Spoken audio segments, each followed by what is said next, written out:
Financial pressure is uncomfortable, and when it lingers, it makes people rush into decisions that quietly cost them years. Here's what I'm seeing everywhere. People aren't failing, they're plateauing.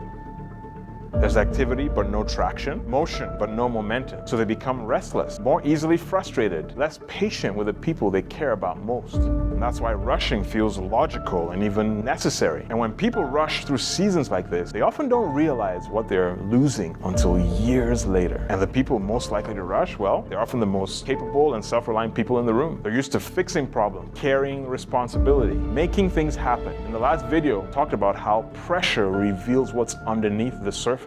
Today, I want to talk about how people respond to that pressure and why that response matters more than most people realize. In 2015, an economic disruption hit me, and almost overnight, it felt like years of effort were wiped out. I put in job applications and I networked with a fervent urgency for years, but none of it worked. And this is the critical moment most people miss. Some seasons aren't meant to be escaped. They're meant to be faced. Because before something new can be built, something old has to be torn down. Pressure creates a pause where your default responses are exposed. What you trust, what you lean on, and what you turn to when things feel uncertain. In scripture, seasons like this have a name. They're called refinement, not punishment. Not delay, but preparation. Because in these seasons, something subtle is exposed. Not just what you're doing, but what you're carrying.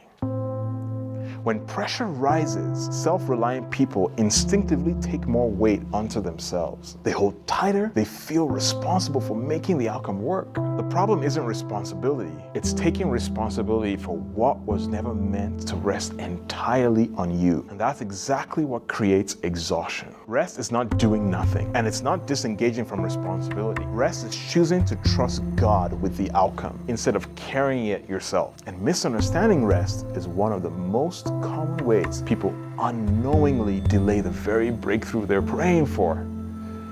Because when people rush their way out of financial pressure, they often succeed temporarily. They find relief, they stabilize income, they regain a sense of control. But what they don't realize is what they've just missed. When you rush, you don't just make a fast decision, you bypass a moment of partnership. You see, this is where partnership with God, it's meant to be established. Not later, not after the breakthrough, but within the pressure. And when you rush past it, you may succeed, but alone. You resolve the pressure, but you miss the invitation. And that's why your response to pressure remains the same, because what you default to under pressure reveals what your life has been standing on all along. For me, facing prolonged financial pressure, I sincerely wanted to secure my financial future, so I pursued several business opportunities. Eventually, I found one that intrigued me, but I wasn't settled about it, and that should have been a signal to reflect further before making a decision. But in our ever-changing economic landscape, I couldn't bear the thought of relying solely on my 9-to-5, so I rushed into an opportunity, and within days, I regretted it and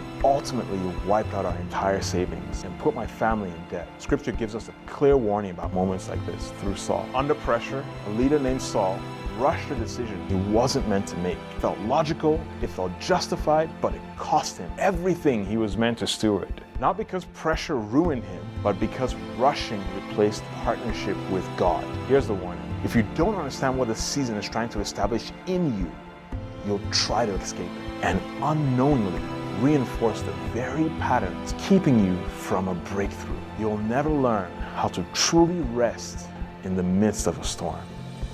In the next video, I'm going to show you the framework God used to rebuild my life in a season like this, so I could move forward without rushing and I could move into my breakthrough. This is not motivation nor hype, it is structure. So watch that next and subscribe for more life-changing videos.